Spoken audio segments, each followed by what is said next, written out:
British advanced pain clinic, నొప్పి మాయం, surgery దూరం. For appointments 9155515563.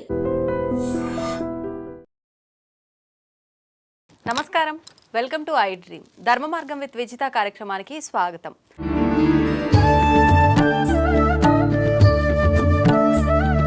ప్రస్తుత సమాజంలో మనిషికి ఓర్పు అనేది ఎంత అవసరం. పెద్దవాళ్ళు చెప్తూ ఉంటారు, మనిషికి ఓర్పు సహనం అనేది ఖచ్చితంగా ఉండాలి అని చెప్పి. మరి ఓర్పు ఉండాలి అని చెప్పేటప్పుడు మన ముందు అధర్మంగా ఏదైనా జరుగుతున్నప్పుడు, మనపైకి ఏదైనా వ్యతిరేకత వచ్చినప్పుడు అదే ఓర్పుతో ఉండాలా, ఎదురు తిరిగి మనం దాడి చేయాలా, ఇలాంటి మంచి మంచి విషయాలు ఇప్పుడు ప్రభుజీతో మాట్లాడి తెలుసుకుందాం. ప్రస్తుతం మనతో పాటు ఉన్నారు ఇస్కాన్ టెంపుల్ నుంచి ప్రణవానంద గారు. ఇప్పుడు వారితో మాట్లాడి మరిన్ని విషయాలు క్లియర్గా అడిగి తెలుసుకుందాం. హరే కృష్ణ ప్రభుజీ. హరే కృష్ణ మాతాజీ. ప్రభుజీ, ప్రతి ఒక్కరు కూడా కృష్ణుని ఆరాధించే వాళ్ళు తన దగ్గర నుంచి ఏదో ఒకటి ఆశిస్తూనే ఆరాధిస్తుంటారు అని అనిపిస్తుంది చూసే వరకు. నిజంగా ఆయన నుంచి ఏమీ ఆశించకుండా ఆరాధించే వాళ్ళు కూడా ఉన్నారా ప్రభుజీ? ఏదో ఒకటి ఆశిస్తూ ఉంటారు అని మనకు అనిపిస్తుందండి. ఎందుకో తెలుసా? ఎందుకంటే మన నిజమైన భక్తి అంటే మనకు తెలియదు కాబట్టి. ఇంకో విషయం చెప్తాను. ప్రహ్లాదుడు దగ్గరికి నరసింహస్వామి ఆయన కోసమే ఒక అవతారాన్ని స్వీకరించారనమాట. అయితే హిరణ్యకశిపు సంహారం అంతా అయిపోయాక సింహాసనం పైన కూర్చొని, ఓ ప్రహ్లాద నీకేం కావాలో అడుగు అంటే, నాకేం వద్దండి అంటే, చెప్పు ప్రహ్లాద నీకేం కావాలో చెప్పు, ఏదో ఒకటి ఇవ్వాలనుకుంటున్నా అంటే, లేదు లేదు నాకేమొద్దు నాకేదొద్దు. అడుగుతావా లేదా అంటే, నువ్వు ప్రశాంతంగా ఉండయ్యా నాకేదొద్దు అని నరసింహస్వామికే నచ్చి చెప్తున్నాడు అనమాట ప్రహ్లాదుడు. చివరికి ఏదో ఒకటి అడగాల్సిందే, నువ్వు ఏదైనా అడగాల్సిందే, అడగంది నేను వెళ్ళను అని అంటే, సరే మా నాన్నని క్షమించేసాయి అని అడుగుతాడు. చూడండి, భక్తుడికి చివరికి ఏదన్నా అడగాలి. వాళ్ళ నాన్నగారు ఎన్ని చేశాడండి ఈయనని తేళ్లతో కరిపించాడు, ఏనుగులతో తొక్కించాడు, సముద్రంలో పడేయించాడు, పర్వతంపై నుంచి కిందికి పడించాడు, విషం ఇచ్చాడు, చంపాలని చూశాడు. ఏం చేసినా సరే చివరికి కోరుకో అంటే మా నాన్నని క్షమించేసే అన్నాడు. ఇది ఒక భక్తుడి యొక్క లక్షణం ఎలా ఉంటుంది. ఈరోజు మేము కుంతి మహారాణి యొక్క ప్రార్థనలు చదువుతున్నాం భాగవతంలో. ఆవిడ ఒక కోరిక అడుగుతుంది కృష్ణుని. ఏమంటుంది తెలుసా అండి? అయ్యా నాకు ఇంకా కష్టాలు ఇవ్వు జీవితంలో అని అడుగుతుంది. ఎందుకయ్యా కష్టాలు ఎందుకు అని అంటే, కష్టాలు నువ్వు చాలా బాగా గుర్తొస్తావు, నీ గుర్తు మంచిగా ఉన్నప్పుడైతే నువ్వు గుర్తురావు కదా, కష్టాలు ఉన్నప్పుడు నేను నిన్ను వేడుకుంటా, కాబట్టి ఇంకా కష్టాలు ఇవ్వు నాకు అని చెప్తుంది కుంతి మహారాణి. ఇది నిజమైన భక్తి అని అంటే. కాబట్టి భగవంతుడి యొక్క భక్తి అని ఎప్పుడైతే ఉంటుందో, భక్తి ట్రాన్స్లేట్స్ టు ప్రేమ. ప్రేమ, నిజమైన ప్రేమలో అండి వేరే వాళ్ళ దగ్గర నుంచి మనం ఏం తీసుకోవాలి అని అనుకోం, మనం ఏమి ఇవ్వాలి అని ప్రయత్నం చేస్తాం. మా గురువుగారు ఒక విషయం చెప్తారు, love means service, love means sacrifice అని అంటారు. ప్రేమ అంటే త్యాగం, ప్రేమ అంటే సేవ. కాబట్టి ఎక్కడైతే ప్రేమ ఉంటుందో అక్కడ స్వపేక్ష ఉండదన్నమాట, నిరపేక్ష భావనతో ఉంటుంది. కాబట్టి భక్తి అని అంటే ఏమీ భగవంతుడి దగ్గర అడగాల్సిన అవసరం లేదండి. ఎందుకంటే ఒక తల్లికి పిల్లవాడికి ఏమేం కావాలో అన్నీ తెలుస్తుంది. అలానే మనకి పరమాత్మ తండ్రి, మన పరమాత్మ తల్లి అని అనుకున్నాం అనుకోండి, మనం ఏమీ కూడా ఆశించాల్సిన అవసరం లేదు. ఆ భావన పెంచుకోవటమే భక్తి అని అంటే. అంత సులభంగా ఎలా వస్తుంది ప్రభుజీ ఆ భావన? ఎప్పుడైతే మనం సాధన చేస్తామో, ఎప్పుడైతే భక్తుల యొక్క సాంగత్యంలో ఉంటామో. ఎందుకంటే అండి, ఎలాంటి వాళ్ళ యొక్క సాంగత్యంలో ఉంటామో అలాంటి ఆలోచనలే మనకు వస్తాయి. ఎలాంటి వ్యక్తుల యొక్క మనస్తత్వం దగ్గర ఉంటాం. మీకు ఒక విషయం తెలుసా అండి? సైకాలజీ చెప్తుంది, you are average of the 5 persons you regularly associate with. ఏమంటుంది? మన మనస్తత్వం అట మన 5 ఫ్రెండ్స్ లేదా మన 5 కాన్స్టెంట్గా అసోసియేట్ చేసే వ్యక్తుల యొక్క యావరేజే మన మనస్తత్వం అవుతుంది. కాబట్టి ఎవరైతే భగవంతుడికి నిరపేక్ష భావనతో భక్తి చేసే భక్తుల దగ్గర ఉన్నారనుకో, మనకు కూడా వస్తుంది. చూడండి, ఒక ఇనుముని అయస్కాంతం పైన బాగా రబ్ చేసి ఇనుము దగ్గర తీసుకెళ్ళామనుకోండి, వెంటనే అని లాగేస్తుంది. నిజంగా చెప్పాలంటే ఇనుముకి అయస్కాంతం శక్తి లేదు, కానీ అయస్కాంతం వల్ల ఉండటం వల్ల ఇనుముకి ఆ శక్తి వచ్చింది. కాబట్టి మీరు దుర్లభమే, చాలా కఠినమే, కానీ ఎప్పుడైతే అలాంటి వ్యక్తుల యొక్క సాంగత్యంలో ఉంటామో అది చాలా సులభం అవుతుంది. అందుకే లోకే సజ్జన సంగతి రేఖ భవతి భవార్ణవ తరణే నౌక అని అంటే అది ముఖ్యం. ప్రభుజీ, అంటే ఈ జనరేషన్ వాళ్ళు చాలామంది ఆధ్యాత్మికత, ఈ స్పిరిచువల్గా వెళ్ళడం, ఇవన్నీ ఒక మూఢనమ్మకం అని కొట్టిపారేసే వాళ్ళు కూడా చాలామంది ఉన్నారు. అసలు నిజంగా మూఢనమ్మకం అంటే ఏంటి, భక్తికి దానికి సంబంధం ఏంటి అసలు? మీకు ఒక విషయం చెప్తానండి, భక్తి మూఢనమ్మకం కాదు. ఇప్పుడు చూడండి, ఒక వ్యక్తి ఒక రిటర్న్స్ రావాలి, ఒక ప్రాఫిట్ రావాలి అని అనుకుంటాడు. అప్పుడు ఏం చేస్తాడండి? ఆయన ఒక ఇన్వెస్ట్మెంట్ చేసి దాంట్లో నుంచి ప్రాఫిట్ కావాలి అని అనుకుంటే పద్ధతి ఉంటుంది. ఏ ఇన్వెస్ట్మెంట్ చేయకుండా నాకు ప్రాఫిట్ కావాలి అనుకుంటే ఎలా చెప్పండి. ఒక వ్యక్తి అట జీవితాంతం భగవంతుడికి ప్రార్థన చేశాడట, నాకు లాటరీ కావాలి లాస్ట్కి చనిపోయాడట. భగవంతుడి దగ్గరికి వెళ్ళాడట, ఒరే ఎలాంటి భగవంతుడు, నువ్వు జీవితాంతం ప్రార్థన చేశాను లాటరీ కావాలని లాటరీ ఇవ్వలేదంటే భగవంతుడు అన్నారట, అయ్యా నేను కూడా ఇవ్వడానికి వెయిట్ చేస్తున్నా, కానీ కనీసం నువ్వు లాటరీ టికెట్ కొంటే కదా నేను ఇచ్చేది అని అన్నాడు. కాబట్టి నాకు లాటరీ కావాలి కనీసం లాటరీ టికెట్ కొనయ్యా నువ్వు. కాబట్టి కనీసం నువ్వు నమ్మకం పెట్టే స్వామి పైన ఆయన రెసిప్రొకేట్ చేస్తాను, నేనేం చేయను, నాకు భగవంతుడు కావాలి, ఇదంతా మూఢనమ్మకం. అవజానంతి మా మూఢ అని అన్నాడు కృష్ణుడు భగవద్గీతలో. మూర్ఖులు నన్ను తెలుసుకోలేరు అని. చాలా సులభం అండి భగవంతుని తెలుసుకోవటం అంటే, చాలా సులభం. ఈ ప్రకృతి మనం పరిశీలన చేసిన మన భగవంతుడి యొక్క ఉనికి ప్రతి అణువులో ఉన్నది. ఎవరికి తెలుస్తుంది? ఎవరైతే వినయంతో ఉంటారో వాళ్ళకి తెలుస్తుంది. విద్య వినయేన శోభతే. విద్య వినయాన్ని ఇవ్వాలి, అంతేకాని మూర్ఖత్వాన్ని పెంచకూడదు మనిషి లోపల. ఇప్పుడు చూడండి, మీకు మన శ్రీహరికోటలో మన శాటిలైట్ సెంటర్ ఉంది తెలుసు కదా. వాళ్ళు ఏ శాటిలైట్ లాంచ్ చేసే ముందైనా వెంకటేశ్వర స్వామి దర్శనం చేసుకుంటారు. తెలుసా మీకు? తెలీదు ప్రభుజీ. వెంకటేశ్వర స్వామి దగ్గరికి వెళ్ళి పూజలు చేస్తారు. ఆ సూలూరుపేటలో అమ్మవారు ఉంటుంది ఒక ఆవిడ, ఆ శ్రీహరికోట దగ్గర, ఆవిడ దగ్గరికి వెళ్ళి పూజలు చేస్తారు. దాని తర్వాత శాటిలైట్ ని లాంచ్ చేస్తారు. అంత పెద్ద సైంటిస్టులు కూడా భగవంతుడా నా ప్రయత్నం నేను చేశాను, నీ దయ కూడా ఉంచనివ్వు. మనకి భక్తిలో ఇదే ముఖ్యమండి. ఇప్పుడు మనం కార్తీక మాసంలో మాట్లాడుకుంటున్నాం. కార్తీక మాసంలో దామోదరుడు యొక్క వ్రతం అంటారు, కార్తీక దామోదర వ్రతం అంటారు. దామోదర్ని కృష్ణుడిని కట్టేటప్పుడు యశోదమ్మ 2 అంగుళాలు తక్కువ పడేది, మళ్ళీ ఇంకా తాడు తెచ్చేది, 2 అంగుళాలు తక్కువ వచ్చేది. ఇంట్లో గోశాలలో ఉండే తాడంతా తీసి కట్టడానికి ప్రయత్నం చేసింది, అయినా సరే 2 అంగుళాలు చివరికి ప్రార్థన చేసింది, కృష్ణ ఇంత ప్రయత్నిస్తున్నానరా నేను అని. అమ్మ అలసిపోవటం చూసి కృష్ణుడు కట్టబడ్డాడు. ఆ 2 అంగుళాలు ఏంటి తక్కువ అంటే మన ప్రయత్నం, భగవంతుడి యొక్క కృప. 2 ఉండాలి భగవంతుని పొందాలి అని అంటే. మన ప్రయత్నం, స్వామి యొక్క కృప. కాబట్టి ఎప్పుడైతే నువ్వు నీ శ్రద్ధ పెట్టు, ఫస్ట్ కొద్దిగా ఇన్వెస్ట్మెంట్ చేయి, దాని తర్వాత భగవంతుడున్నా లేదు నేను మూర్ఖంగా చేస్తాను అని అంటే నీ ఇష్టం, ఎవరి కర్మ వాళ్ళకే బాధ్యత కదండి. కాబట్టి మూఢనమ్మకానికి భక్తికి సంబంధం లేదండి. భక్తి is very scientific, very logical, very emotional, very spiritual process అన్నమాట. కాబట్టి ఎవరైతే భక్తి మార్గంలో ఉంటారో, నాకు తెలిసిన ఎంతోమంది డాక్టర్లు, మీకు ఒక విషయం ఆశ్చర్యపోతారు. మేము ఒకసారి ఒక డివోటీ డాక్టర్ దగ్గరికి వెళ్ళామన్నమాట, ఏదో చూపించుకోవడానికి. అయితే ఆయన టేబుల్ పైన ఒక పెద్ద బోర్డు ఉంది, దాంట్లో ఏం రాసిందంటే I treat and God heals అని రాసింది. అంటే నేను ట్రీట్మెంట్ చేస్తాను కానీ నయం చేసేవాడు మాత్రం దేవుడు. మంచిగా ఉంది. కాబట్టి ఆ భావన అందరికి ఉండాలండి. కాబట్టి భగవంతుడిపైన నమ్మకం మూఢనమ్మకం కాదు, భగవంతుడిపైన నమ్మకం నిజమైన నమ్మకం, వర్త్ ఇన్వెస్టింగ్, ఆ ఫెయిత్ అనేది. కాబట్టి ముందు మనం శ్రద్ధ పెట్టాలి. మనకి భగవంతుడు ఇచ్చే ప్రేమను ఎప్పుడైతే మనం పొందుతామో దానికి ఇంకొక ఇదంటూ ఉండదన్నమాట. ఒకసారి ఒక డాక్టర్ చెప్పాడు, ఒక ఆయన హైసీలోకి తీసుకెళ్తుంటే కృష్ణ రామ గోవింద రక్షించు తండ్రి అన్నట్టు, నేను ట్రీట్మెంట్ చేస్తుంటే దేవుడికి ఎందుకు ప్రార్థన చేస్తున్నాను, కాపాడేది నేను అని అంటే ఆయన అన్నాడట, అయ్యా నీ హాస్పిటల్లో చనిపోతారా జనాలు అంటే చాలా మంది చంపేస్తున్నావు కదా నువ్వు అన్నాడు. నేను చంపట్లేదు నేను జస్ట్ బతికిస్తాను. బతికించినప్పుడు చంపేవాడివి కదా నువ్వే, 2 రెస్పాన్సిబిలిటీ తీసుకోను. లేదన్న నోరు మూసుకొని వెళ్ళు, మా కృష్ణుడు కాపాడుతాడు, మారే కృష్ణ రాకే కృష్ణ మారేకే. భగవంతుడు బతికించాలి అంటే బతుకుతాడు, భగవంతుడు తీసుకెళ్ళాలి అనుకుంటే ఆయన పిల్లలు తీసుకెళ్తాడు అని అన్నారు. అప్పుడు డాక్టర్ కొద్దిగా వినయం వచ్చిందనమాట. కాబట్టి మనం ఎప్పుడైనా వినయంతో ఉండాలి. శ్రద్ధావాన్ లభతే జ్ఞానం. శ్రద్ధ పెట్టు, నీకు జ్ఞానం వస్తుంది, భగవంతుడు ఎవరు ఏంటి అనే విషయాలన్నీ తెలుస్తాయి.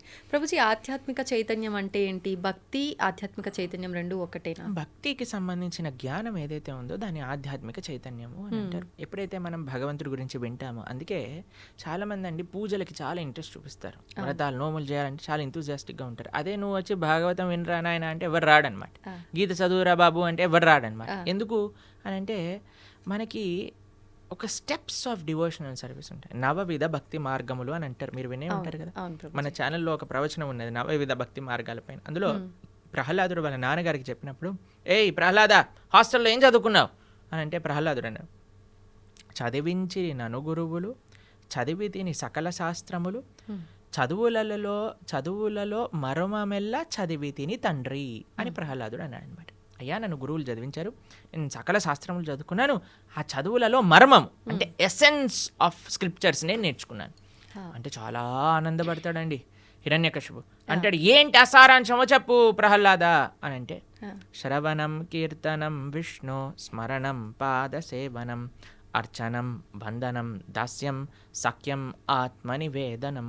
ఆయన అంటాడు శ్రవణం కీర్తనం విష్ణో స్మరణం పాదసేవనం. శ్రవణం అంటే ఫస్ట్ స్టెప్ ఆధ్యాత్మిక భక్తి మార్గం లేదన్నా ఉంటే భగవంతుడి గురించి వినటం, ఇది గుర్తుపెట్టుకో. శ్రవణం, దాని తర్వాత కీర్తనం అంటే భగవంతుడి యొక్క నామ జపం చేయడం. ఇప్పుడు మేము వచ్చేటప్పుడు భగవన్ నామం జపం చేసుకుంటే ఈరోజు ఏకాదశి కదా, 64 మాలలు చేస్తామని అంతరం భగవన్ నామ స్మరణ చేస్తూ ఉండాలి. ఫస్ట్ ఎందుకు నేను జపం చేస్తున్నా, ఎందుకంటే జపం చేయడం భగవంతుని తెలుసుకోవటానికి అత్యంత ముఖ్యమైన మార్గము అని మనం విన్నాం కాబట్టి జపం చేస్తాం. శ్రవణం కీర్తనం విష్ణోహో స్మరణం, ఏదైతే మనం విన్నామో దాని గురించి స్మరణ చేస్తూ ఉండాలి. మొన్న మేము మాయపూర్లో మా గురువుగారు యాత్ర అయిందనమాట. మా గురువుగారు ప్రవచనాలు చెప్పిన విషయాలు ఆలోచిస్తూ ఒకరోజు రాత్రి 2-3 గంటలు నాకు నిద్ర పట్టలేదన్నమాట. అదే విషయాలు మనసులోకి వస్తున్నాయి. ఆ గురువుగారు ఏం చెప్పారు, ఈ విషయాలు ఎంత బాగా చెప్పారు అనే విషయం స్మరించటం అనేది చాలా ముఖ్యం. శ్రవణం కీర్తనం విష్ణు స్మరణం పాదసేవనం అర్చనం, దాని తర్వాత అర్చనం వస్తుంది, దాని తర్వాత పూజ వస్తుంది. ఎప్పుడైతే మనం శ్రవణం కీర్తనం స్మరణం ఇవి చేస్తామో అప్పుడు మనం చేసే ఆరాధన ప్రేమతో భక్తితో భగవంతుడికి సమర్పణ చేయవచ్చు. కానీ మన వాళ్ళు ఏంటి, 3 స్టెప్పులు తీసేసి డైరెక్ట్ పూజ, డైరెక్ట్ వ్రతం అందులోకి వెళ్ళిపోతారనమాట. కానీ ఫస్ట్ వినాల్సింది భగవంతుడి గురించి, ఫస్ట్ చేయాల్సింది భగవన్ నామ స్మరణ. దాని తర్వాత భగవంతుడు ఏం చెప్పారు, మన గురువులు ఏం చెప్పారు, భక్తులు ఏం చెప్పారని స్మరించుకోవటం. దాని తర్వాత మనం మెల్లమెల్లగా ప్రభుజీ చాలామంది అంటారు, అంటే కొంతమంది ఎలా అంటే ఇప్పుడు మీరు చెప్పినట్టుగా వినటము మాట్లాడటము ఇవన్నీ ఇష్టపడకుండా డైరెక్ట్ పూజ, డైలీ పొద్దున్నే పూజ చేసామా మళ్ళీ మన పనికి మనం వెళ్ళామా అలా ఉంటారు. కొంతమంది ఏమో అసలు పూజలు జోలికే వెళ్ళరు, భగవంతుడు నా మనసులో ఉన్నాడు, నేను మనసులో తలుచుకుంటే సరిపోతుంది అంటారు. నిజంగా ఎలా చేసినా భగవంతుని అనుగ్రహం పొందొచ్చా? మళ్ళీ దామోదర మాసం అన్నాం కదా, దామోదర లీల గురించి ఒక చిన్న విషయం చెప్తాను. యశోదమ్మ ప్రతిరోజు ప్రొద్దున లేవంగానే పెరుగుతో కవ్వం పెట్టి చిలికెతుంది అన్నాం. ఎందుకంటే గోపికల యొక్క పని వెన్న తయారు చేయటం, పాలు నెయ్యి పెరుగు వెన్న, ఇదే వాళ్ళ పని. రోజు వెన్న చిలుకుతూ ఉండు ప్రొద్దున లేసి, ప్రతిరోజు అందరు గోపికలు అదే పని చేసేవాళ్ళు. ఏం చేసేవాళ్ళు తెలుసా అండి, కేవలం వెన్న చిలికే వాళ్ళు కాదు, నోటితో కృష్ణుడి గురించి పాడుతూ ఉండేవారు అనమాట. హే కృష్ణ హే గోపాలక హే కృపాచరణిదే హే సింధు కన్యాపతే హే కంసాంతక హే గజేంద్ర కరుణా పారీన హే మాధవ అని భగవంతుడి గురించి పాడుతూ భగవంతుని స్మరిస్తూ ఉండేవారు. అరే కృష్ణుడు ఇంత చిన్న పిల్లవాడైనప్పుడు పూతని సంహరించాడు, దాని తర్వాత తృణావర్తిని సంహరించాడు, అరే బ్రహ్మాండములన్నీ కూడా నోట్లో చూపించారు, ఏంటి కృష్ణుడి యొక్క మాయ, అలా స్మరిస్తూ వాళ్ళు చేసే పని చేస్తుండేవారు. కానీ మనసు మాత్రం కృష్ణుడి పైన ఉండేది, నోటి ద్వారా భగవంతుడి యొక్క నామస్మరణ. కాబట్టి మన డ్యూటీ మనం చేయాలి, మన రెస్పాన్సిబిలిటీస్ మనం చేయాలి. కానీ ఎలా చేయాలి, భగవంతుడి కోసం చేయాలి, భగవంతుడిని స్మరిస్తూ చేయాలి, భగవన్ నామం చెప్తూ చేయాలి. అది ఓకే ప్రభుజీ, ఎలాగూ కార్తీక మాసం కదా, ప్రతి ఒక్కరు కూడా అసలు ఎప్పుడు పూజ చేయని వాళ్ళు కూడా ఈ మాసంలో ఆధ్యాత్మికంగా చాలా దగ్గరగా ఉంటారు. ఆలయాలకు వెళ్ళటం కానీ, ఇంట్లో నిత్య దీపారాధనలు కానీ. ప్రత్యేకించి కృష్ణుణ్ణి ఆరాధించే వాళ్ళు ఏ రకంగా ఆరాధిస్తే ఆయన అనుగ్రహం? కార్తీక మాసంలో దామోదరుడి యొక్క ఆరాధన చాలా విశేషం. కార్తీక మాసం వ్రతాన్ని ఊర్జ వ్రతము అని అంటారు. అంటే మన లోపల తేజస్సుని, శక్తిని, ఆనందాన్ని పెంచే వ్రతం అనమాట. ఎందుకంటే ఇది సాక్షాత్తుగా రాధారాణి యొక్క స్వరూపము అని మా సాంప్రదాయంలో బృందావన కృష్ణ భక్తి మార్గంలో చెప్తూ ఉంటారనమాట. ఎందుకు అని అంటే మీరు చూడండి, ఎప్పుడు కృష్ణుడి పక్కనే రాధారాణి ఉంటుంది. మనం చెప్పటం కూడా రాధే కృష్ణ అని అంటాం, సీతారామ అని అంటాం, లక్ష్మీనారాయణ అంటాం. రాధే కృష్ణ అని అన్నప్పుడు రాధా కృష్ణ.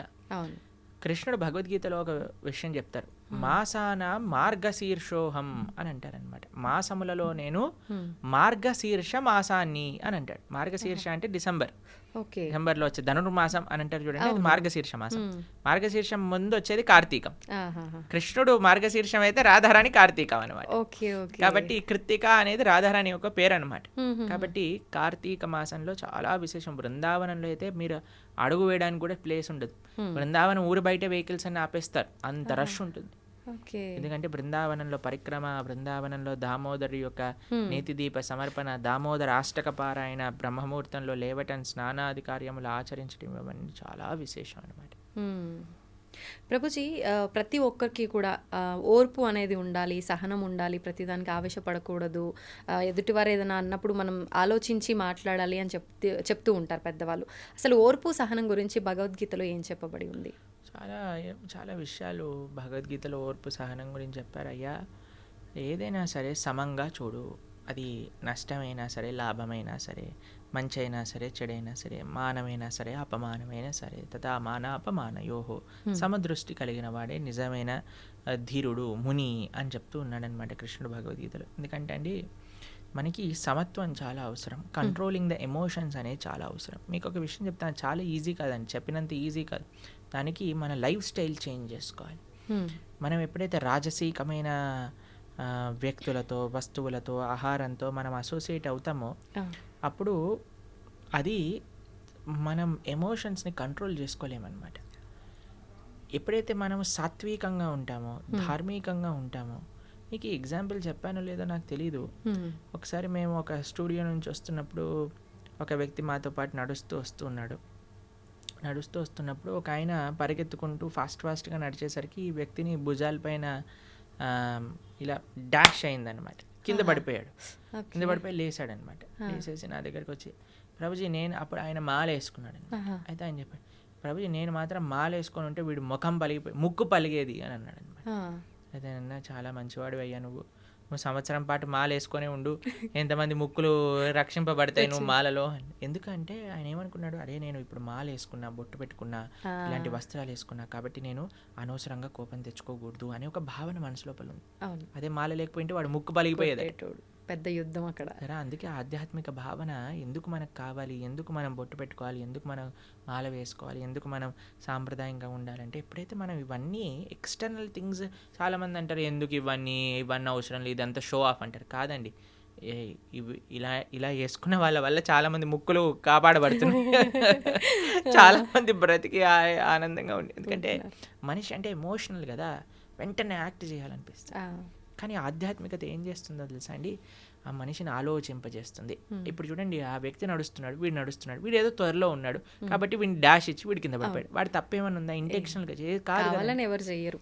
కాబట్టి జీవితంలో చాలా ఇలాంటివి ఉంటాయండి, మనం ఆలోచించాం. కానీ ఎవరైతే ఆధ్యాత్మికంగా ఉన్నారో వాళ్ళు ఆలోచిస్తారు. ఆలోచించినప్పుడు ఒక క్షణం ఆగుతారు, ఆగినప్పుడు పరిశీలన చేస్తారు. ఇది మంచిది కాదు అని అనిపిస్తుంది, కానీ ఏమో చూద్దాం, కొన్ని రోజుల తర్వాత మంచి అనిపిస్తుంది. మీకు ఈ కథ చెప్పుంటాను కదా, నేను గుర్రం కథ చెప్పానా మీకు ఒకసారి? లేదు ప్రభుజీ. ఒక వ్యక్తి, ఒక ఆయన ఒక గుర్రం కొనుక్కుంటాడు, డబ్బులన్నీ ఇన్వెస్ట్మెంట్ చేసేసి గుర్రం కొనుక్కుంటాడు అనమాట. గుర్రం కొనుక్కుంటే పక్కింట్లో వాళ్ళందరూ వచ్చారే ఎంత బాగుంది, నువ్వు గుర్రం కొనుక్కున్నావు, ఎంత బాగైంది నీకు అని అంటారు. సరే అని ఆయన అంటాడు, ఏది మంచో ఏది చెడో ఎవరికి తెలుస్తుంది, భగవంతుడికి తెలుస్తుంది కదా. నెక్స్ట్ కొన్ని రోజుల తర్వాత ఈ గుర్రం పారిపోతుంది ఇంట్లోంచి. అందరూ వచ్చి అంటారు, అయ్యో ఎంత చెడైందయ్యా నీకు, గుర్రం పారిపోయింది, నువ్వు డబ్బులన్నీ ఆ గుర్రం పైన ఇన్వెస్ట్ చేసావు, అది వెళ్ళిపోయింది. ఓ 10 రోజుల తర్వాత ఈ గుర్రం 10 గుర్రాలని పట్టుకొస్తుంది అనమాట ఇక్కడికి, వాళ్ళ ఇంటికి. పట్టుకోగానే అబ్బో ఎంత ఆశ్చర్యం, ఎంత మంచిదైంది, నీకు 10 గుర్రాలు పట్టుకొచ్చింది, 10 గుర్రాలు పట్టుకొచ్చిందంటే. కొన్ని రోజులకి ఆ పిల్లవాడు ఇలా హార్స్ రైడింగ్ చేస్తూ కింద పడిపోయి కాలు ఇరిగిపోయింది వాళ్ళ పిల్లవాడి. అందరూ వచ్చి అయ్యో చూసావా ఎంత అన్యాయం జరిగింది నీకు, మీ పిల్లవాడు కాలు పోయింది. ఓ 10 రోజులకి ఆ రాజ్యం పైన యుద్ధం ప్రకటించారనమాట. రాజు అన్నారు, ఎవరైతే 18 ఏళ్ళ పైన ఉన్నారో అందరు పిల్లలు వెళ్లాల్సిందే, మగ పిల్లలందరూ యుద్ధానికి. అందరిని పట్టుకెళ్ళారు, వీడిని పట్టుకెళ్ళలేదు, ఎందుకంటే వీడి కాలు ఇరిగిపోయింది కాబట్టి. యుద్ధంకి వెళ్ళిన వాళ్ళందరూ చనిపోయారు, వీడు మాత్రం బతుకున్నాడు. ఇప్పుడు చెప్పండి, ఏది మంచి ఏది చెడు ఎలా చెప్తామండి? సమయమే నిర్ధారిస్తుంది, మన కోపిక కావాలంతే. ఈ నమ్మకం ఉండాలి, పరమాత్మ నాకు ఏది చేసినా మంచిగా చేస్తాడు. ఇప్పుడు ఆ తల్లి వచ్చింది అనుకోండి, మీరు ఆడుకుంటున్నారు, రేపు ప్రొద్దున ఎగ్జామ్ ఉంది, ఎంత మీరు ఏది చేసినా సరే ఫోన్ కానీ ఆ ఆట కానీ తీసేసి లోపలికి ఇంకో కావాలంటే ఒక చెంప మీద పీకైనా సరే నేను చదివిస్తుంది. ఇప్పుడు మనం మా అమ్మ అంత రాక్షసి ఇంకొకటి ఎవ్వరు లేరు, మా అమ్మ నా విలన్ అని అనుకుంటాం. కానీ నిజంగా అమ్మ విలనా? కాదు కదా, కాదు, మన పాగు కోసం. అది ఎప్పుడు తెలుస్తుంది? నువ్వు పెద్దగా అయ్యాక తెలుస్తుంది. నీకు ఈ సమయంలో అది చెడు అనిపిస్తుందేమో, అది ఆ వస్తువు తప్పు కాదు, ఆ వ్యక్తి తప్పు కాదు, ఆ సిచ్యువేషన్ తప్పు కాదు, నీ పరిమితి, నీ మెచ్యూరిటీ లేదు. నువ్వు పెరుగు, అప్పుడు నీకు తెలుస్తుంది ఏది మంచిది. పరమాత్మ ఎవరికీ చెడు చేయరు, ఇది గుర్తుపెట్టుకో. ప్రభుజీ ఇందాక మీరు చెప్పినట్టుగా అతను మాల్లో ఉన్నాడు కాబట్టి బతికిపోయాడు అని అంటే నిజంగా అంటే మనం ఒక దీక్షలో ఉన్నన్ని అందుకే మేము రోజు పర్మనెంట్ మాల వేసుకున్నాం. కానీ ఎప్పుడు ఆలోచించవచ్చు, అరే స్వామి నీకు ఇది నచ్చుతుందా, నేను మాట్లాడే మాట నచ్చుతుందా, నేను చేసే పని నచ్చుతుందా, నేను చేసే జాగ్రత్తగా మాట్లాడాలి. జాగ్రత్తగా ఉండొచ్చు. అందుకే ఆధ్యాత్మిక భావన అనేది, స్పిరిచువాలిటీ ఏం చేస్తుంది అడిగితే ఇదే చేస్తుందండి, మనిషిని మారుస్తుంది తప్పకుండా. నేను దీన్ని 100కి 1,000,000 రెట్లు గ్యారంటీతో చెప్పగలను. అంటే మనం ఆచరించాలి అనుకున్న ఈ బంధాలు, బంధుత్వాలు, ఈ కుటుంబము, ఈ రెస్పాన్సిబిలిటీస్ మధ్య అంత ఫోకస్ చేయలేకపోతున్నారేమో అనిపిస్తుంది Prabhuji. It is just an excuse, మనసు ఉంటే మార్గం ఉంటుంది. నాకు జస్ట్ ఆ సంకల్పం రావాలి. సంకల్పం అనేది అన్నిటికంటే గొప్ప శక్తి, తెలిసిన మీకు. ఆ సంకల్పం ఉందనుకోండి, ఆ డిటర్మినేషన్ ఉందనుకోండి, పరమాత్మ దేనైనా మార్చేయచ్చు. ఎందుకండి ఇప్పుడు అనవసరమైన కోరికలనే మనం అంత మొండిగా సాధించుకున్నప్పుడు, స్వామి నేను ఒక మంచి ధార్మికంగా ధర్మ మార్గంలో నడవాలి అని అనుకుంటే కృష్ణుడు బ్లెస్ చేయలేడా అండి? ఎందుకు చేయలేడు? చేస్తాడు. మనకు ఆ సంకల్పం లేదంతే. ప్రభుజీ ఇప్పుడు అంటే దీన్ని బట్టి మనిషికి ఓర్పు అనేది ఖచ్చితంగా ముఖ్యం. అయితే రకరకాలుగా జరిగేవి చూస్తున్నాం సమాజంలో, ఇప్పుడున్న ప్రస్తుత సమాజంలో. అటువంటి సమయంలో మన కళ్ళ ముందు చెడు జరుగుతున్నా కూడా అంటే మనం కాలమే దానికి ఒక ఆన్సర్ ఇస్తుంది అని మనం సైలెంట్గా ఓర్పుతో ఉండాలంటారా, ఎదురు తిరగొచ్చు అంటారా? దీని గురించి ఏం చెప్తారు? ఓర్పు, ఓపిక మన సొంత విషయంలో ఓడిపడాలి, కానీ ధర్మం విషయంలో ఓర్పు ఉండకూడదు. ఓర్పు ఉండకూడదు అంటే కత్తి తీసి వేరేమని వేసేస్తా కాదండి. నీకు కృష్ణుడు ఆ సేవ ఇచ్చాడా? అర్జునుడికి చెప్పాడు మా మనుస్మర యుద్ధచ, నన్ను గుర్తుపెట్టుకుని యుద్ధం చేయి. నీకు చెప్పారా? నీకు చెప్తే అంటే మనకి చెప్తే, మనకి మన గురువులు చెప్తే, అరే నువ్వు ఈ విధంగా ధర్మ పరీక్షణ చేయి, ఈ విధంగా ధర్మ పరిరక్షణ చేయి. ధర్మో రక్షతి రక్షిత. దీన్ని ఒక్కొక్కళ్ళకి ఒక్కొక్క విధంగా అన్వయం ఉంటుంది. అన్నిటికంటే ముఖ్యమైనది ఏంటో తెలుసా అండి? ధర్మాన్ని రక్షించుకోవటం అంటే ధర్మాన్ని ఆచరించటం, ధర్మాన్ని తెలుసుకోవటం, ధర్మాన్ని ఆచరింప చేయటం. తల్లిదండ్రులు ధర్మాన్ని తెలుసుకొని పిల్లలకి ధర్మాన్ని చెప్పడం, పిల్లలు ధర్మాన్ని ఆచరిస్తే ఇదొక విధంగా ధర్మ పోరాటం. అందరు కూడా నేను కత్తి పట్టుకుంటాను అని అంటే అసాధ్యం అండి. కొంతమందికి ఆ సేవ ఉంది, ఎవరికి ఆ సేవ ఉందో వాళ్ళకి తెలుసు, వాళ్ళ ఆ సేవ అలా చేయాలి. కొంతమందికి శాస్త్రాధ్యాయన ధర్మ పరిరక్షణ, అది నువ్వు చేయి. కొంతమందికి ధర్మాన్ని వినటం, ధర్మాన్ని ఆచరించడం, అది నీ ధర్మ పరీక్ష, నువ్వు అది చేయి. కాబట్టి ఒక్కొక్కళ్ళ నేచర్ బట్టి, ఒక్కొక్కళ్ళ ఇంక్లినేషన్ బట్టి ఆ విధంగా గురువుల యొక్క అనుగ్రహంతో మనం సేవ చేయాలి. అంతేకాని మనంతటా నేను ఇచ్చేస్తా అది చేస్తా అని అనుకోకూడదు. ప్రభుజీ మానవులందరూ కూడా ఖచ్చితంగా భగవత్ ఆరాధనలో ఉండటమే ముఖ్యం. మనుష్య జన్మ వచ్చిందే దానికోసం కదండి. మనుష్య జన్మ వచ్చింది ఎందుకు అని అంటే మనం భగవంతుడిని సేవించి భగవంతుని తెలుసుకొని భగవంతుని చేరడానికి వచ్చింది. కాబట్టి మనిషి భగవదారాధన చేయలేదనుకోండి, ఇంకా మనిషి జీవితం వచ్చి వేస్ట్ కదండి. ఇప్పుడు చూడండి, ఒకళ్ళకి చాలా కష్టపడి ఐఐటి ఖరగ్పూర్లో వచ్చింది సీట్. వాడు వచ్చాక నేను క్యాంటీన్కి వెళ్తాను, నేను సినిమాకి వెళ్తాను, నేను అక్కడికి వెళ్తే ఒరే ఇంత కష్టపడి ఐఐటికి వచ్చిందిరా, చదువుకోరా అని చెప్తా. అంతే కదండి, అవునా కదా? కాబట్టి ఐఐటీలో సీట్ వచ్చినప్పుడు ఏం చేయాలి? వాడు చాలా జాగ్రత్త చదువుకోవాలి.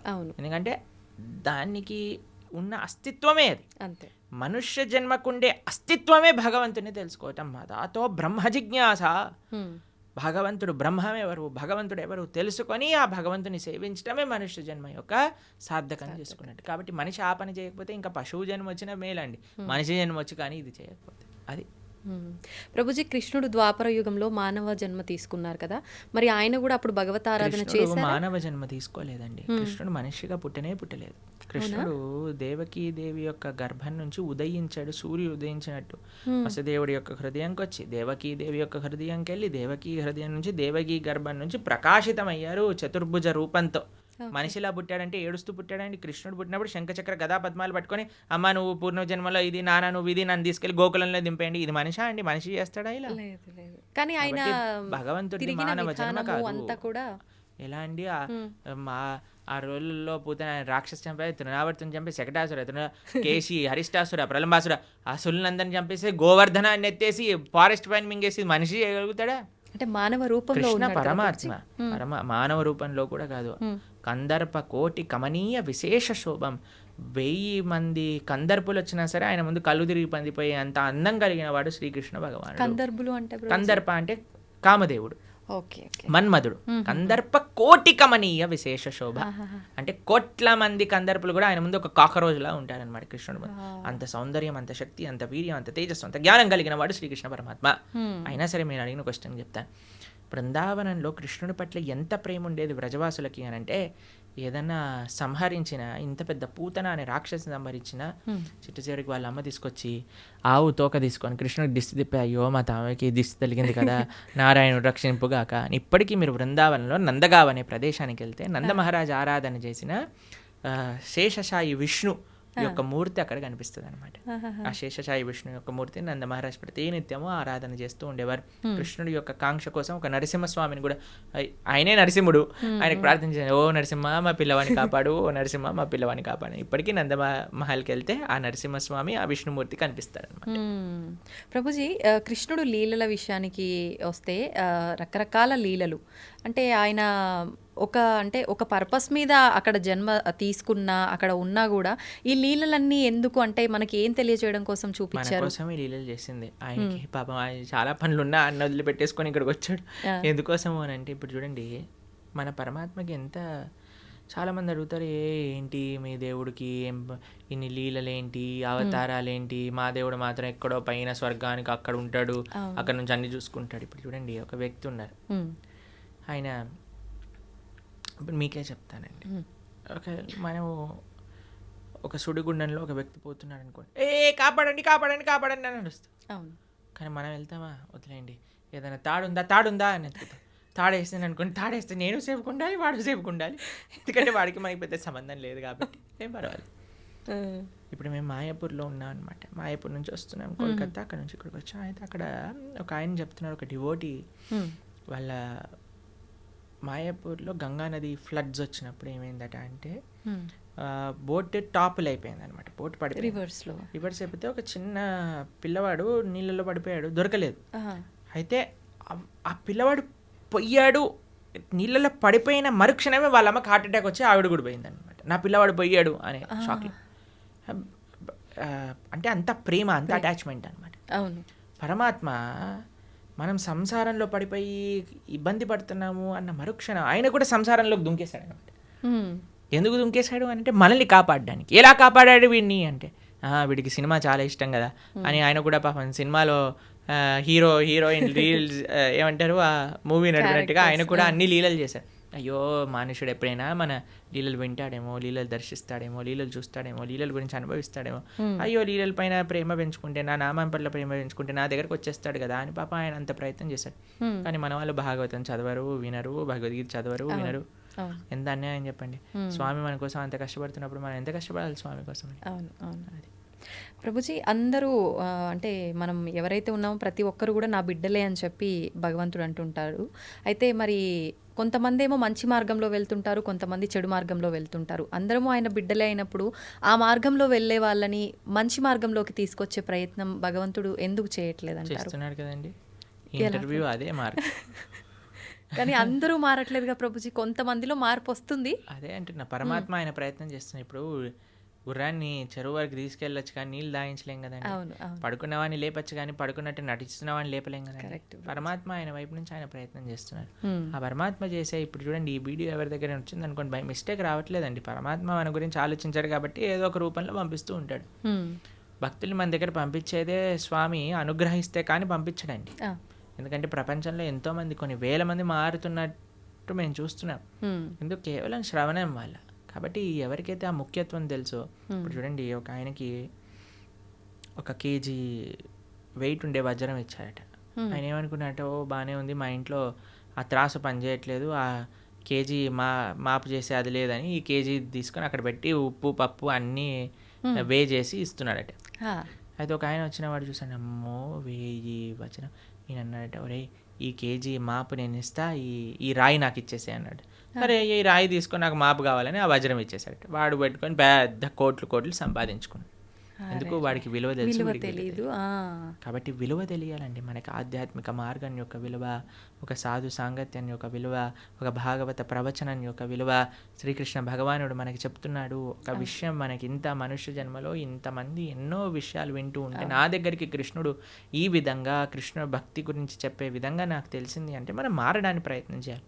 అప్పుడు పరమాత్మ యొక్క కృప అనేది ఉంటుంది, లేకపోతే ఉండదు. ప్రభుజీ, ఇలాంటి మాటలు విన్నప్పుడు చాలామంది వెంటనే అరే నిజంగా ఇలా వెళ్తే బాగుంటుంది కదా అని అనుకుంటారు. కొంతమంది ఏమో అక్కడే ఆగిపోతారు వినడం దగ్గరే, కొంతమంది ముందుకెళ్తారు. ఇలా ఆగిపోయిన వాళ్ళు అనుకుంటారు రేపు నుంచి ఈ బ్రహ్మముహూర్తంలో లేవాలట, లేద్దాము, ధ్యానం చేద్దాము, భగవంతుని స్మరణలో ఉందాము అని. కానీ అనుకున్నట్టుగా చేయలేరు, వదిలేస్తుంటారు ఎక్కడికక్కడ. అలాంటి వాళ్ళు నిజంగా నిత్య జీవితంలో ఏ రకంగా కనుక ఫోకస్ చేస్తే బాగుంటుంది అంటారు? అన్నిటికంటే మెయిన్ రీజన్ ఆగిపోవడానికి భక్తుల యొక్క సాంగత్యం లేకపోవటం. ఈ ప్రపంచంలో మనం ఏదైనా మంచి వైపు వెళ్ళాలి అని అంటే చాలా కఠినమైనది. మంచి వైపు వెళ్ళాలి అని అంటే మంచి మనుషుల యొక్క సాంగత్యం కావాలి. అందుకే మనం ప్రతిరోజు ఉదయం పూట, ప్రతిరోజు మేము ప్రొద్దున పూట మా భక్తులందరూ కలిసి జూమ్స్లో జపం చేసుకుంటారు. సుమారుగా 500-600 మంది ప్రతిరోజు ప్రొద్దున పూట వస్తారు, జపం చేసుకుంటారు. ప్రతిరోజు క్లాస్ ఉంటుంది. ఈరోజే ఏకాదశి రోజు మేము భాగవతంలో కుంతి మహారాణి యొక్క ప్రార్థనల నుంచి క్లాస్ చెప్పామన్నమాట.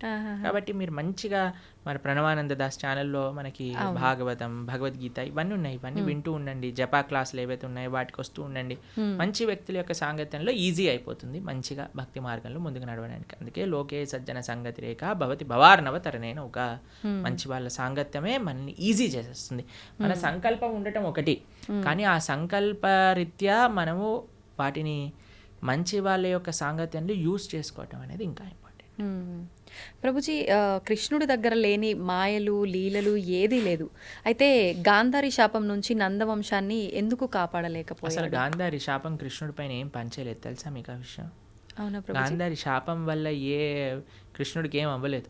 చూడండి, సూర్యుడి పైన నేను ఒక దీపావళి రాకెట్ ఇడిచి పెడతానన్నాను అనుకోండి, సూర్యుడికి ఏమైనా నష్టం అవుతుందా అండి? దీపావళి రాకెట్ సూర్యుడిని ఏమైనా చేయగలుగుతుందా?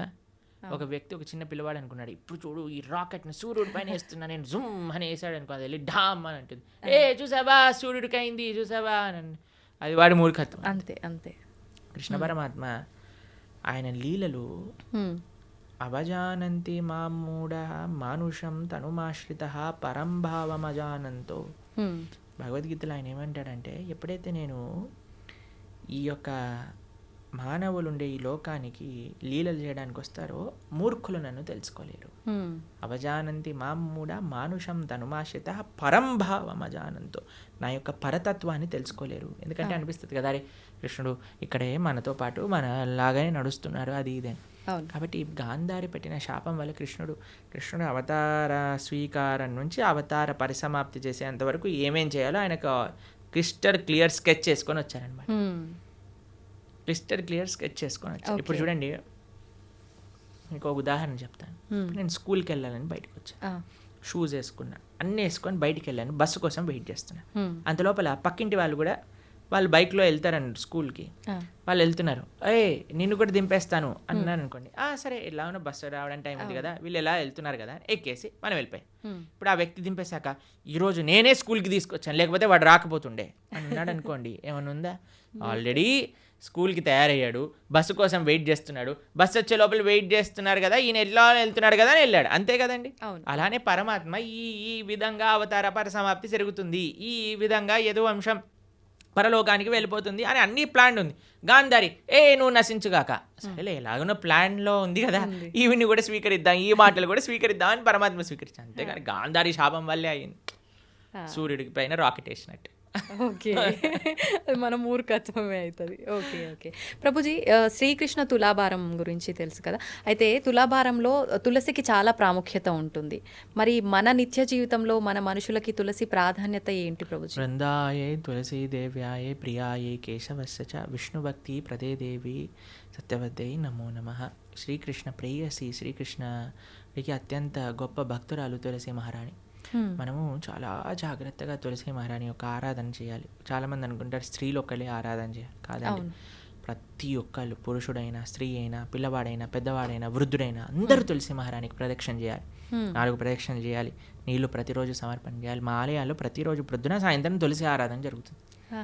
మీరు చూడండి, ఇస్కాన్ టెంపుల్కి వచ్చి ఆ పూజ ఏదైతే భగవంతుడు ఉండే గర్భగృహంలో ఉంటారో అక్కడ తులసీదేవి కూడా ఉంటుంది. తులసీదేవికి వస్త్రాలు వేసి తులసీదేవిని ఆశీర్వదిస్తారు. విగ్రహ రూపంలో ఉంటుంది. విగ్రహ రూపంలో కాదు, తులసి కోటకే వస్త్రాలు సమర్పణ చేసి అక్కడ పెడతారనమాట. ఎందుకంటే ఆవిడ సాక్షాత్తుగా కృష్ణుడి యొక్క పరమ భక్తురాలు కాబట్టి. అందుకే కృష్ణుడికి పెట్టే నైవేద్యం, ఏ అభిషేక ద్రవ్యం, నీరు, దేన్నైనా సరే తులసి వేయకుండా సమర్పణ చేయొద్దు భగవంతుడికి. తులసి పెడితేనే స్వామి స్వీకరిస్తారు. తులసి పెట్టిన నైవేద్యం భగవంతుడు స్వీకరించారు, భక్తులు కూడా అలాంటి నైవేద్యాన్ని స్వీకరించారనమాట. కాబట్టి విష్ణు తత్వానికి ఎక్కడైనా సరే నైవేద్యం పెట్టామంటే తులసి పెట్టి మాత్రమే చెయ్యాలి.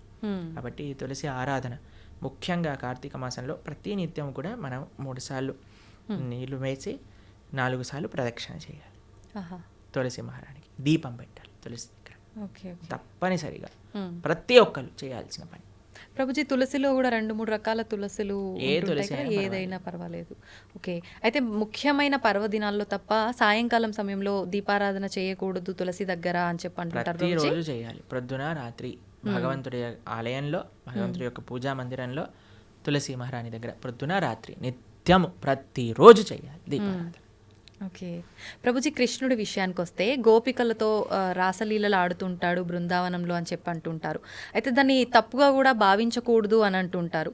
మరి కామక్రీడకు క్రీడకు తేడా ఏంటి? అసలు అది కామక్రీడ అని భావించొద్దంటారా? అసలు రాసలీల అంటే ఏంటి, అసలు కామం అంటే ఏంటి, ఇవన్నీ తెలుసుకోవాలి ఫస్ట్. ఇప్పుడు చూడండి, కృష్ణుడు రాసలీల చేసినప్పుడు ఆయన వయసు ఎంతో తెలుసా అండి? 6 సంవత్సరాలు.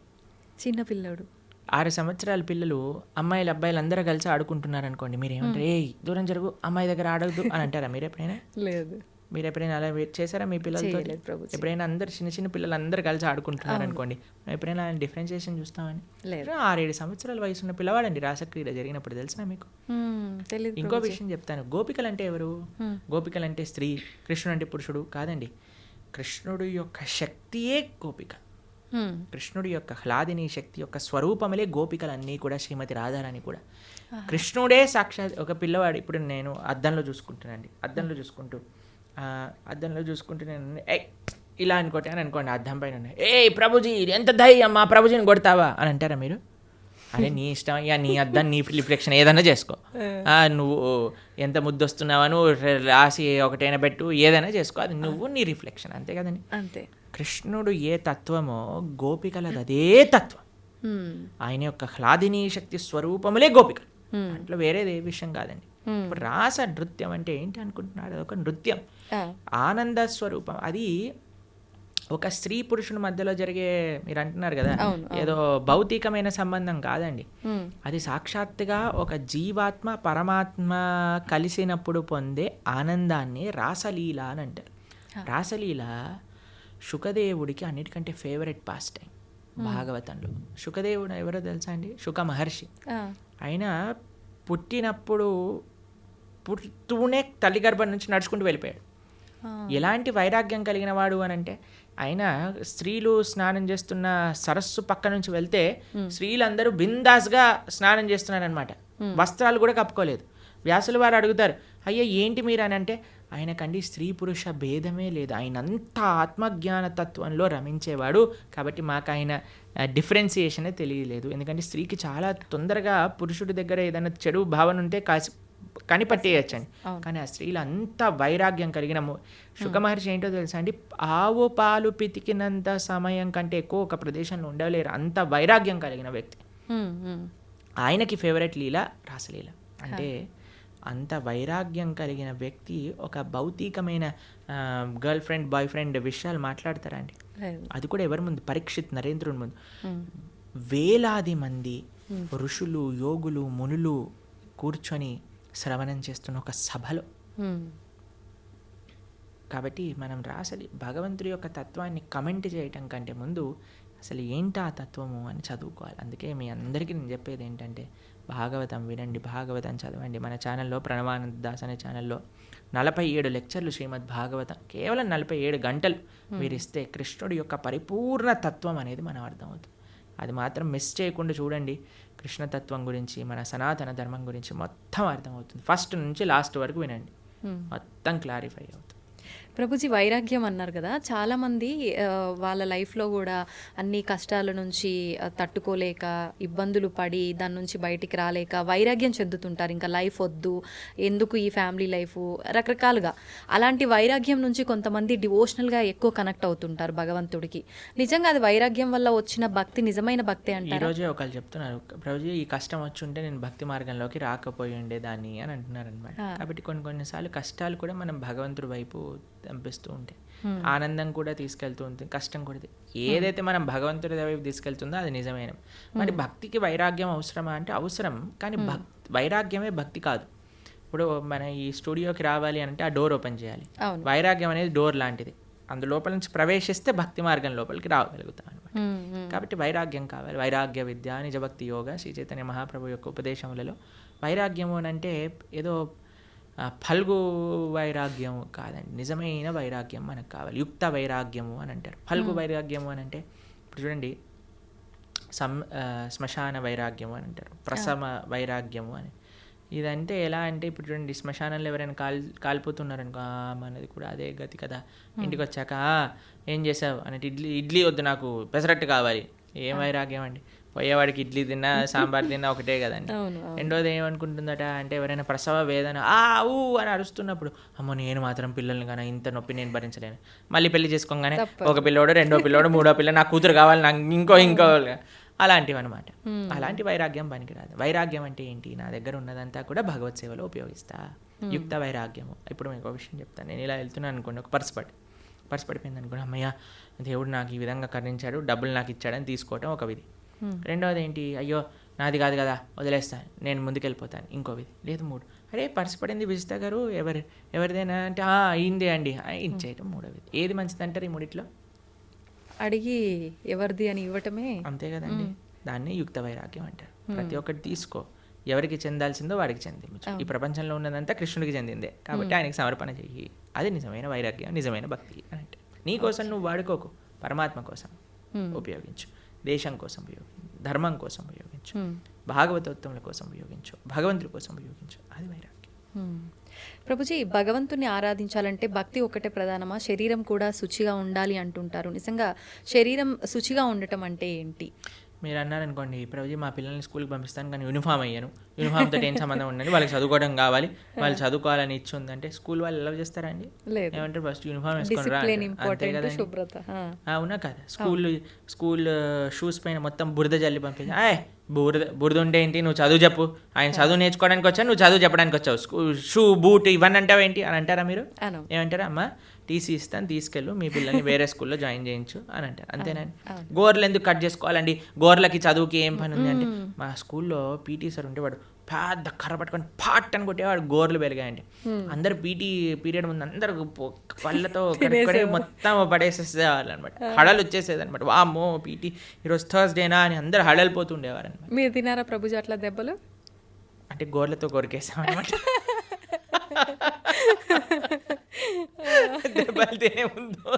ఓకే, తెలివైన మూవ్ అనమాట అక్కడ.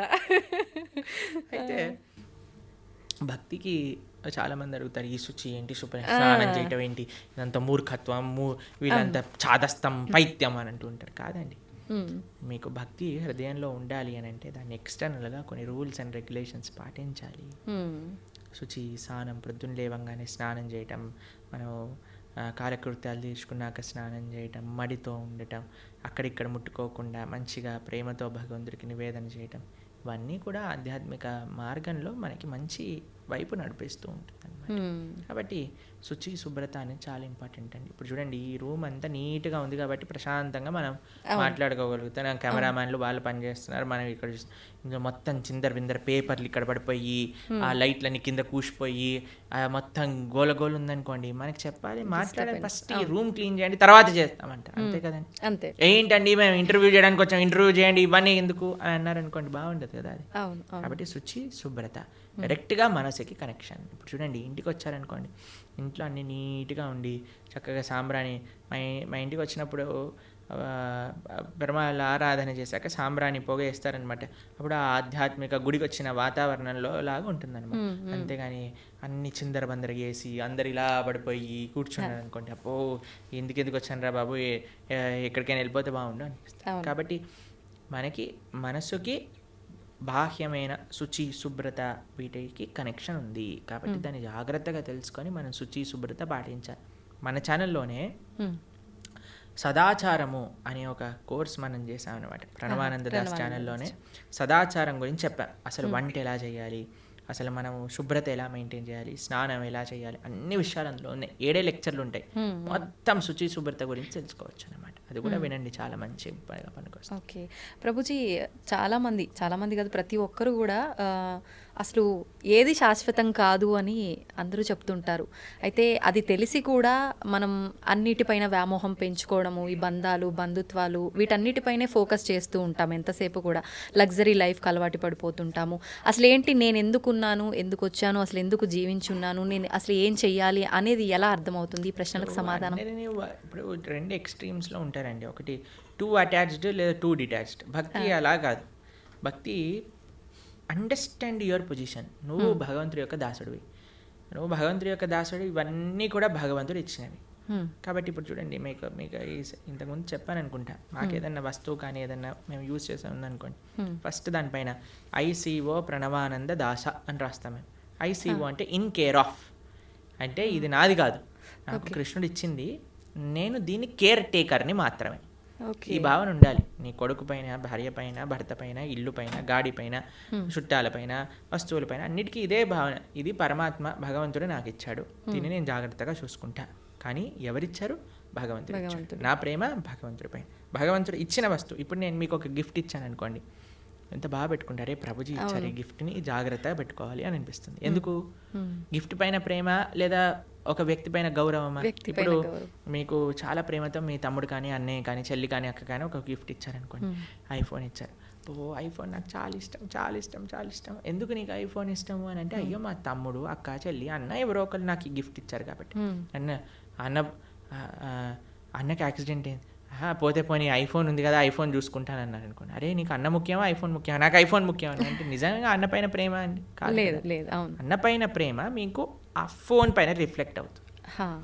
అన్న ఇచ్చాడు కాబట్టి నాకు ఇది ప్రేమ అని అనిపిస్తుంది. అట్లనే భగవంతుడు అయిన ప్రేమ ఎప్పుడైతే ఉంటుందో అన్ని సంబంధాలు బాగుంటాయి. ఎందుకంటే వీళ్ళందరినీ కూడా భగవంతుడితో కనెక్షన్తో చూస్తాం కాబట్టి. ఎప్పుడైతే భగవంతుడిని తీసేస్తామో జీవితంలో మన స్వార్థం, ఆవిడ అనుకుంటుంది ఆవిడ స్వార్థం, నేను అనుకుంటాను నా స్వార్థం, పిల్లలు అనుకుంటారు నా స్వార్థం, తల్లిదండ్రులు అనుకుంటారు నా స్వార్థం, అత్తమామలు అనుకుంటారు వాళ్ళ స్వార్థం. కానీ ఎప్పుడైతే కుటుంబం మొత్తం కలిసి భగవంతుడిని ఆశ్రయిస్తుందో అప్పుడు అందరూ కృష్ణుడికి ఏది మంచిది, కృష్ణుడు నేను ఏం చేస్తే నాతో ఆనందంగా ఉంటాడు అని ఆలోచించి ఆ విధంగా చేస్తాను. ఇదే భక్తి అంటే. అందుకే శ్రీల ప్రభుపాదుల వారికి వాళ్ళ గురువు గారు చెప్పారు, everything can come later. The most important necessity in this world is Krishna consciousness. భక్తి ప్రపంచంలో ఉంటే అన్ని రకాల సుఖములు, అన్ని రకాల స్వాంతనలు, అన్ని రకాల సౌఖ్యం చేకూరుతుంది. దాంట్లో ఎటువంటి డౌటే లేదు. ఇది ముఖ్యం.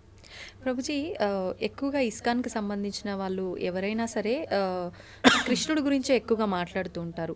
మరి కృష్ణుడి సోదరుడు బలరాముడి పాత్ర గురించి కానీ ఆయనకు సంబంధించిన విశేషాలు ఎందుకని తెలియదు? బలరాముడు ఎందుకండి, మేము ఎన్నోసార్లు బలరామ జయంతి పెద్ద ఉత్సవం మా ఆలయాల్లో తెలుసా మీకు? మా సాంప్రదాయంలో బలరాముడి ఉత్సవం కానీ, బలరాముడి యొక్క లీలలు చర్చించుకోవటం కానీ చాలా ముఖ్యంగా చేస్తాం. మీరు ఎప్పుడైనా మా బలరాముడి గురించి మాట్లాడిన వీడియోలు ఎన్నో ఉన్నాయి. కాబట్టి బలరాముడు గురువుకి సంకేతం. ఆయన యొక్క శక్తియే గురు పరంపర ద్వారా వస్తుంది, మన ఆచార్యుల వరకు వస్తుందన్నమాట. కాబట్టి మన గురువు చేసే శుశ్రూష, గురువు చెప్పే మాటలు సాక్షాత్తుగా బలరాముడు చెప్పే మాటలే అనమాట. కాబట్టి నిరంతరం వాటిని ఆరాధన చేస్తాం.